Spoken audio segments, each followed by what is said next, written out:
Hello everyone. It's been a little while. I apologize. I have been fighting this car. Love this car. Sometimes I hate this car. So essentially what's happened, and I'm sure I'll throw some additional footage in here. This has been probably about 6 months now that I've been working on this thing, trying to solve this one problem. So we got the brake install complete. Those are AC Delco rotors with HPS pads. So I'm gonna go bed them in a little bit. The other thing I replaced was the cooling fan. So the other one I had cut up to try and fit the intake on the passenger side, and it just was unnecessary. It was pretty old anyways, it's the original for that Camaro. So it was nice to get something new in here, uncut. Got the brakes installed, got the fan installed, and then I went to go take it for a test drive. This was a couple days ago. Went to take it for a test drive and found that it was only running on 7 cylinders. Sound kind of weird.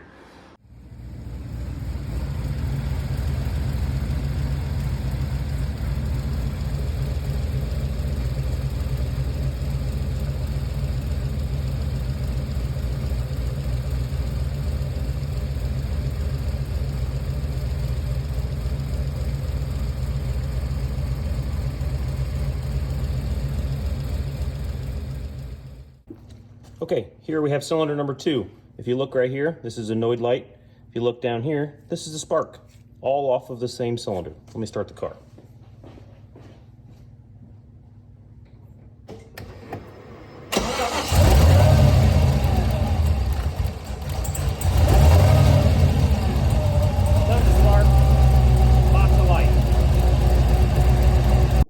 And here's the compression test. This is upside down, we're at 0, this is 300.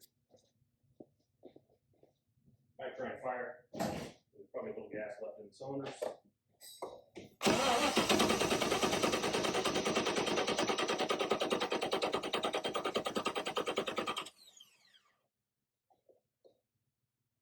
Why not? Let's see what we got.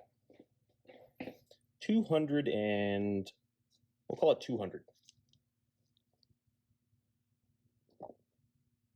Right there. Didn't change it. Okay, let's try a leak down.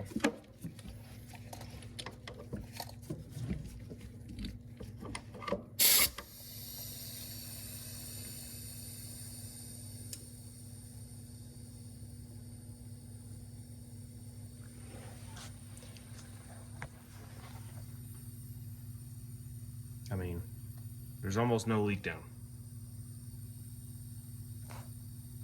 It's a new day, so here we are trying something else before I start really ripping into this thing. So essentially what we're doing, I removed the coil extension harness that I use on both sides. I have swapped the sides previously. I had done that as a test. The test was inconclusive. Let's take the extension harness completely out of the system. So the only thing left is the stock, well, I shouldn't say stock, is the actual Holley harness. So it's plugged right into the coil harness. And this is a brand new coil harness. So that didn't fix the issue. So the cylinder started to come up to temperature, came up to like 150, it was at 75. Came up real quick, just like all the other cylinders, and then at like 150, it kind of just leveled out and started going back down. So that's weird. I don't know what that's about, but this test did not prove anything. So I'm gonna take the blower off first, because if I take the blower off, I can take the valley cover off and I can see the cam and see if it's chewed up. And if I can't see anything from there, I'll take the head off. So there's an update.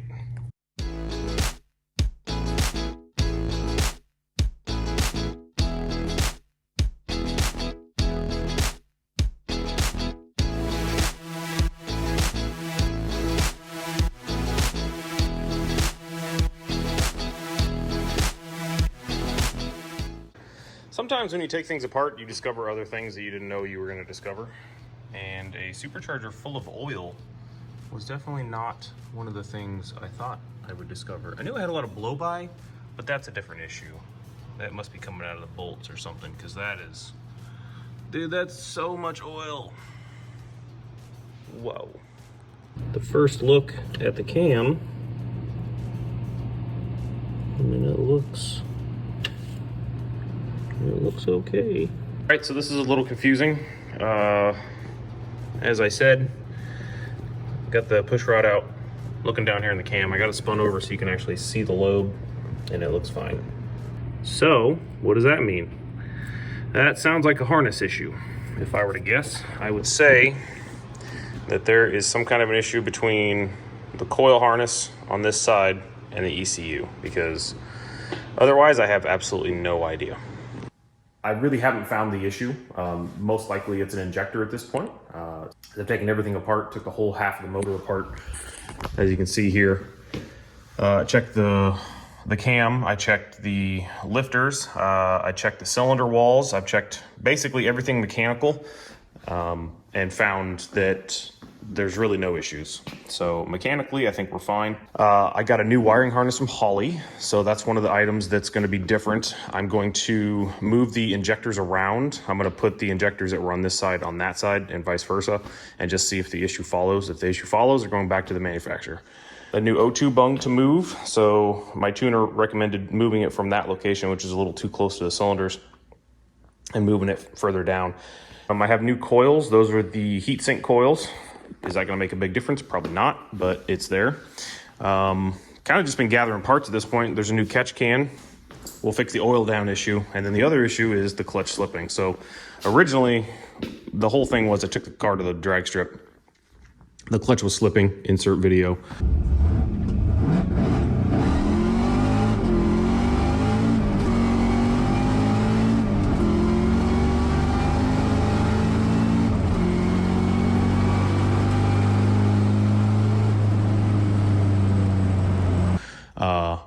And I wanted to fix that issue. So I found a used spec.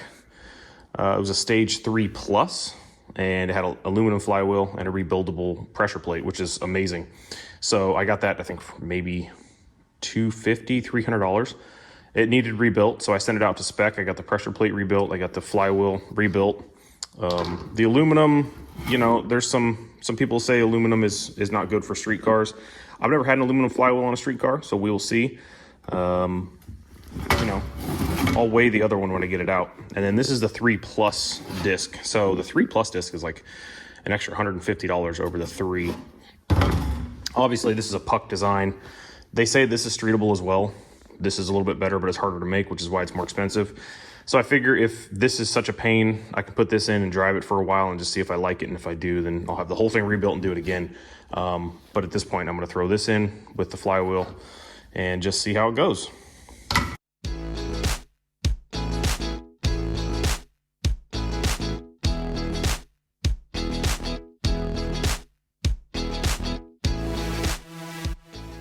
So I have changed a little bit. We went to a better catch can, a catch tank really, instead of a catch can. As you know, I've measured, checked everything on this side. The cylinder has, or this head has been taken off and checked.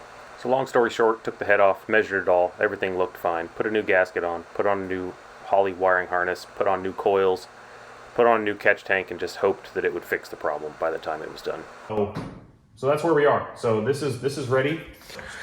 It's at least back together, which is a pretty big step considering it's been apart completely for a while. So I had to make new coil mounts, which I'll throw some pictures in of the process. I ended up using the coil mount brackets from the stock LS that I picked up from the junkyard and just kind of cut them up, made them work.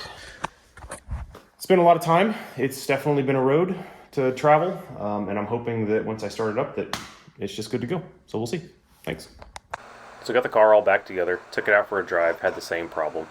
Cylinder's still cold, so I said, okay, the one thing I haven't tried is a brand new spark plug wire. I've tried ones from other cylinders, but not a brand new one. So I made a new one, threw it on there, same problem. So it was at this point that I felt like I had reached the end of the rainbow. You know, I had done a lot of the mechanical troubleshooting, I had done a lot of electrical troubleshooting. So I sent the injectors out to be cleaned. It takes about a month. By the time I got them back, it was winter officially where I live.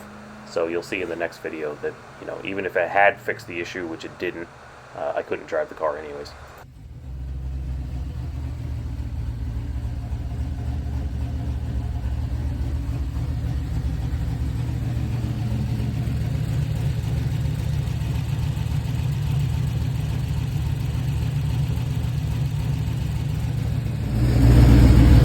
It's cold outside, so I got, you know, what looks like a lot of blow-by. Cylinder 140 at idle. Been running for a while.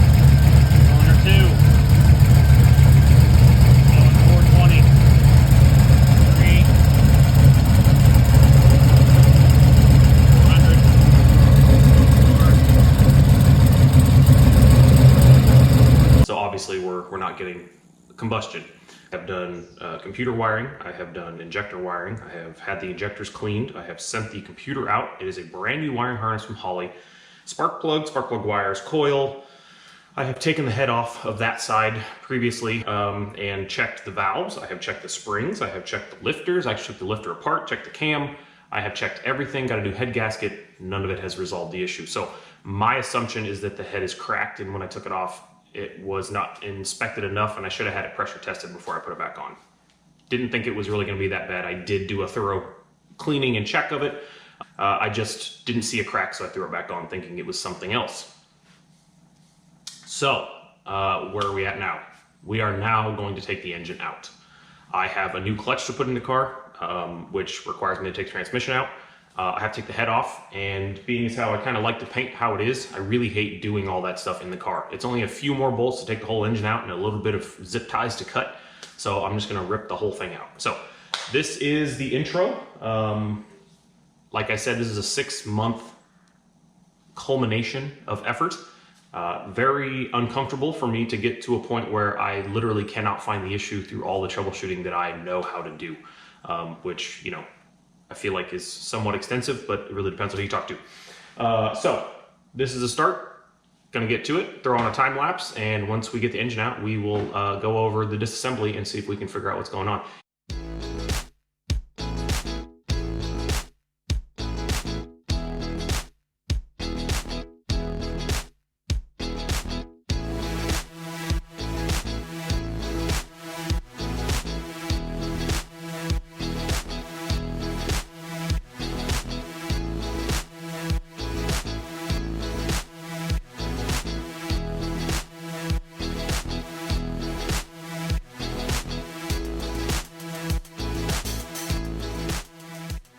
So yesterday you saw that we got the front of the engine torn apart. I say we because I had a friend stop by. We were just kind of chit-chatting the whole time. I'm a little particular when it comes to working on my car, so he was just kind of hanging, which is cool because I enjoy the company. But we got the front of the engine torn apart as much as possible. It's kind of hard to work on a car and talk to people at the same time because, you know, you got to be up and down and left and right. So I did as much as I could while just kind of standing here. So really got to take the AC off, take the headers off, and maybe a little bit of wiring left, and the engine's ready to come out, but I got to take the transmission, the exhaust, all the other things, drive shaft. So that's what we're gonna be working on today. It shouldn't take too long. But I would leave it on a time lapse underneath the car because that's mostly where I'm gonna be today. And then once I start taking the engine out, we'll come back to it. Okie dokie, enjoy. Thanks.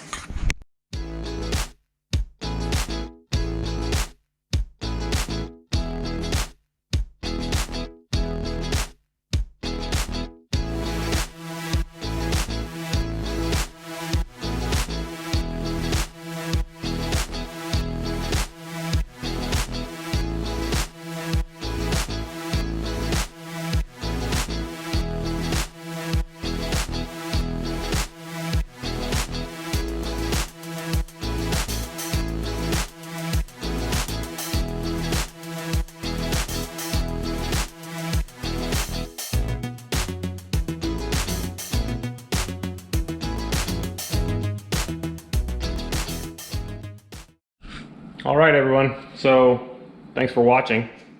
Engine's out. So the clutch seems like it's got a fluid on it. Now, I don't know what that fluid is. It kind of looks like oil. But I did seal these bolts when I put them in. So it's kind of strange, but either way, I will seal them again when I change this out. So probably tomorrow I will come out here and rip this head off, this guy here, and see if it's cracked. I think I'm gonna send it out and have it pressure tested because I wanna know what the issue was. So there it is. That was, I think I started at 10 a.m. and it's 3 now. So that was 5 hours to get the transmission and everything out. I had a few issues with getting the headers out. It took some time, but there it is. And I'll let you know what I find if and when I do. Thanks.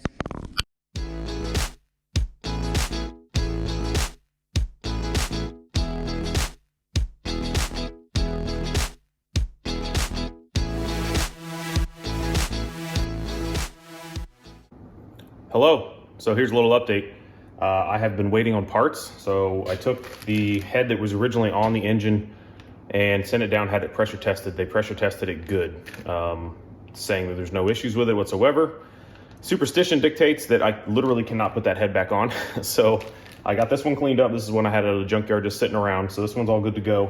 And then I tried getting the valve seals off of the other head that was tested, and I couldn't get them off without damaging them. So I ordered these guys. So they showed up, and now I just need to reassemble this head. And once this is done, I can slap it on the engine. So let me take you over there and show you what's going on.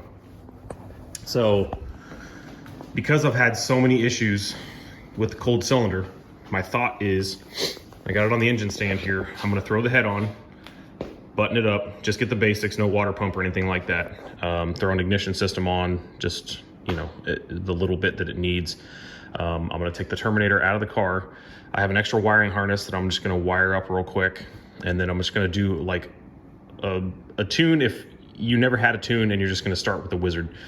And what that hopefully will do, and I'll use the intake off the engine I have over there, the truck intake. And hopefully what that will do is it will eliminate all the wiring issues that I have, all the weird coil extension harnesses I have, all of the spark plug wires that are different than stock. I'm just gonna use a bunch of stock items and just see if the engine's good to go. If the engine's not good to go, there's no reason to put it back in the car.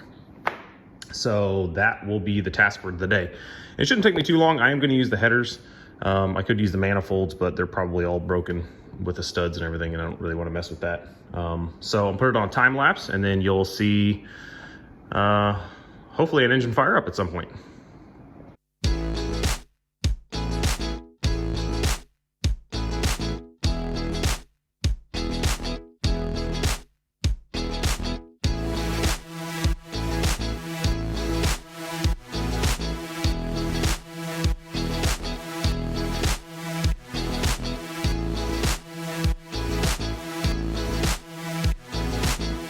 Okay, so here we are. We are about ready to really start assembling this thing so that we can fire it up and see what we see. See if the cylinder still got issues. But I decided to turn this thing over just to, you know, make sure it feels good.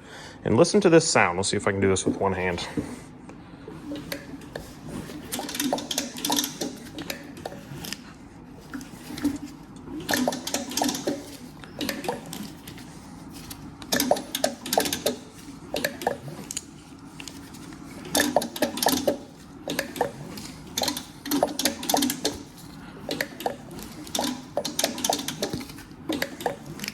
It spins over freely, but it sounds like the damn chain's broken.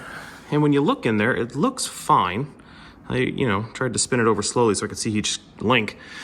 And I don't see an issue, but I bought a new balancer and I have to take this one off anyway, so I really should take this cover off and just inspect it before I start it. So that's a bummer. Okay, I wised up and got a little mount here. So I took the oil pump off, obviously, and the crank, all the covers and everything. And it's weird, it looks like it's trying to jump a tooth. If you watch here, you'll see it like it pokes out the chain.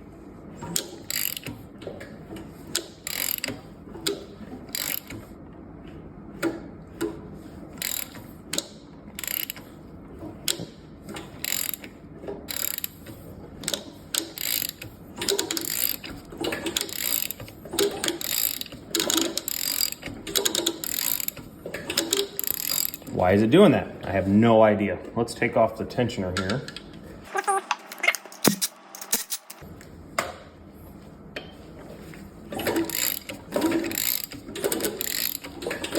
That ain't it. It's almost like the bottom gear is just too far on, or it's off center or something.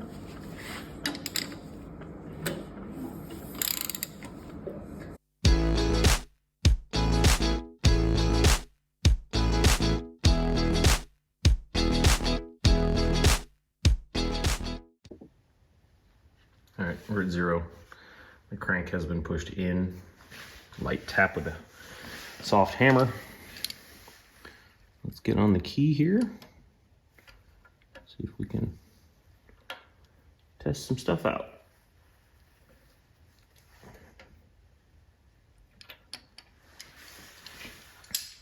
That's it. That's all she moved. What do we got?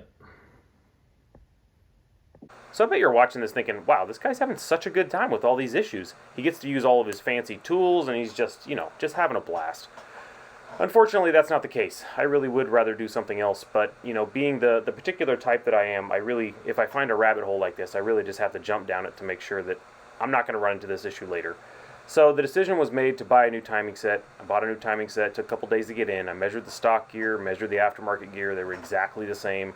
So I threw it on, said, hey, what's the worst that could happen? So let's see.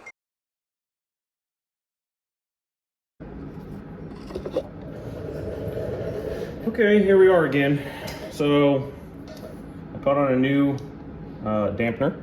I put on a chain dampener. I put on a new timing set. That's upper and lower gear, as you just saw. And I still have the same issue. So here, listen.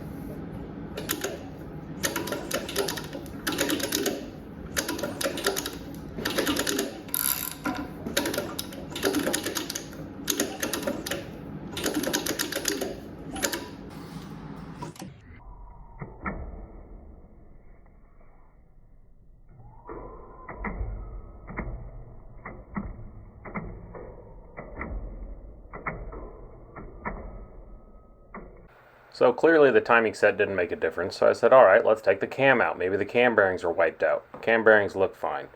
Cam itself looks fine, as suspected, because I've had the heads off this thing a couple times now and kind of looked the whole thing over. So then I said, all right, let's check the end play. End play was in spec. So I said, all right, let's check the alignment between the upper and the lower gear. Upper and lower gear was like 0.007 of an inch difference, also in spec. So I said, okay. So I had the cam out, and when I had the cam out, I had the dowels in. The lifters are still up in the trays, and the push rods are out. So with everything back in, it actually doesn't make any noise. And here it is with all the push rods in.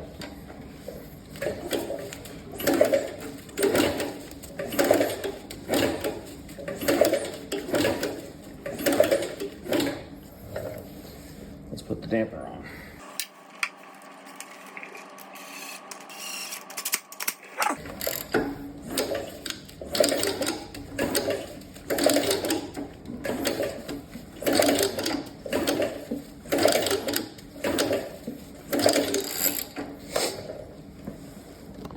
It's at this point in the video that I've realized I've checked everything. Everything's in spec. There's no issues mechanically with this engine. I'm just going to send it. I don't have any reason to doubt that this engine is perfect and it's capable of supporting whatever amount of power that supercharger will support. So we're going to proceed forward and we're just going to put it all back together.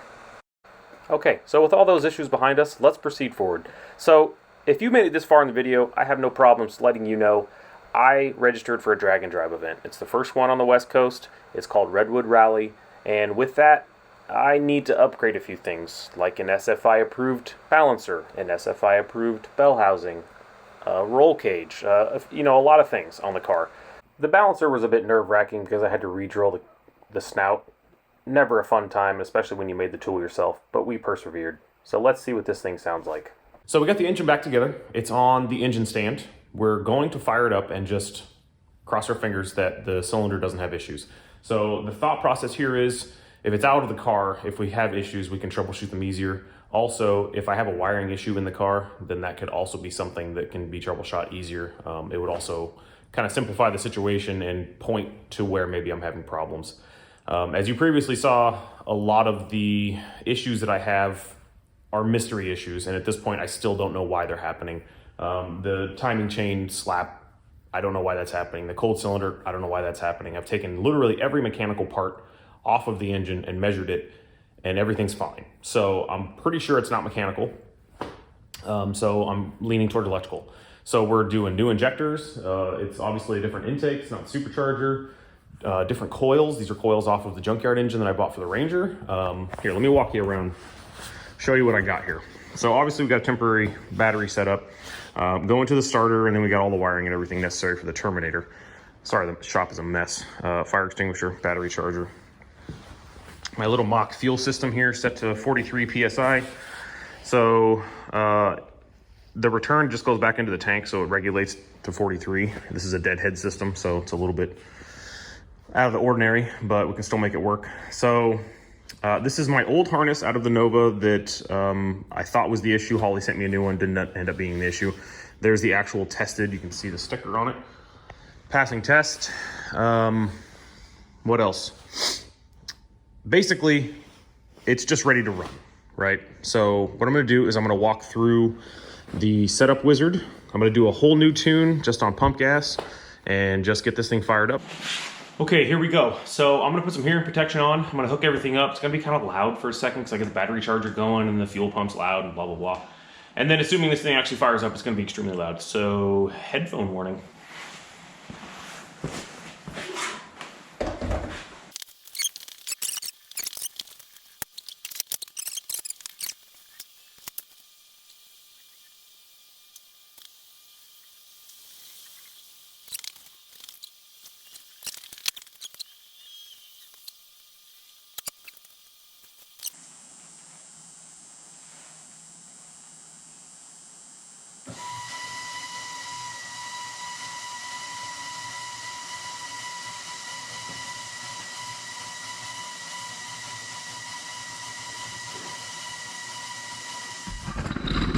Here we go.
Yeah, that cylinder came immediately up to temperature.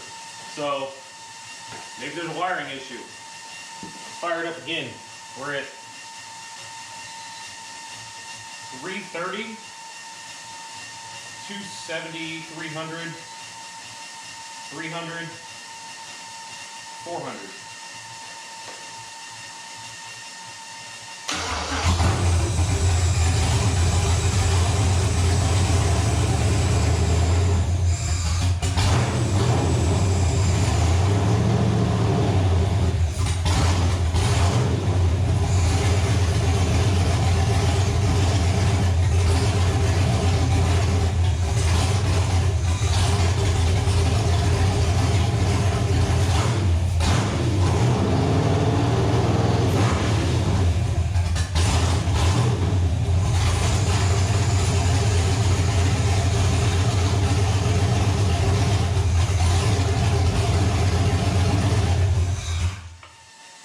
Good. Okay, that makes me feel good. Except for now I have a wiring issue, but that's okay. I'll take it. I will take it. Sick.